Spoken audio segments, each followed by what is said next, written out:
nakakaranas tayo ng mga bagay na komisyon sa ating paniniwala. Ang madalas sa isang pagkukumpara ay nadadala tayo sa lugar na walang liwanag na puro kadilim. Uy, Mare, bakit di ka pumunta? Saan? School. Awarding ngayon ng mga bata kaya nagtataka kung bakit wala ka. Buti pa nga yung anak mo ay matalino. Yung anak ko hindi na nga mautusan, bobo pa.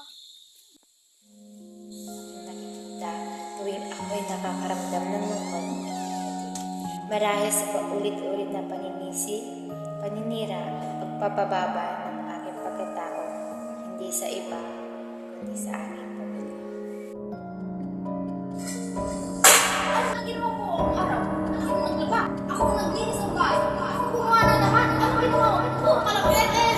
Mga pinasa, matalino, ikaw naman ang sisipas. Ay, ikaw! Ang tamad-tamad sa naman, ang bobo mo pa. Maging sa aking panaginip, hindi tinitigilan ng mga salitang tumatak sa aking isip, mga masasakit na salita na unti-unti pumapatay sa akin.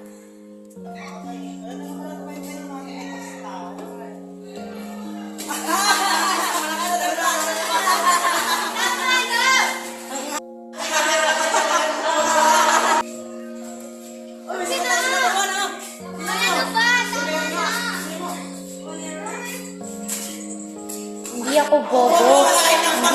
Hindi. Tama na. Hindi ako bobo.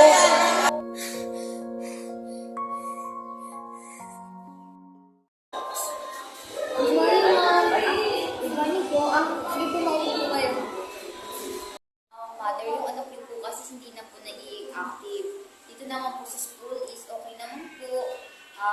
Minsan pumapasok po, minsan hindi. Kaya nagbago na po yung anak niyo. Hindi naman po sa pag-iipasok, pero baka po nagkukulang po ito sa bahay niyo mismo. Kaya sana po ipag-igabayan po yung anak niyo, baka po sakaling magbago, kaya mag-improve po siya.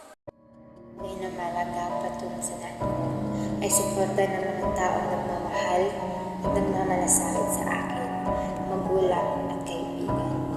Pero minsan sila rin ang dahilan kung bakit nawawala ko sa tungo ng aking landas.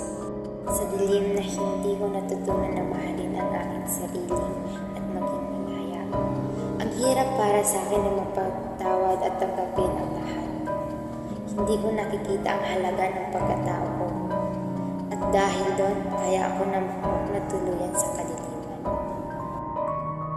Si Jessie, tuluyan kong linalahan ang paluto kong nilalahat sa liwanag.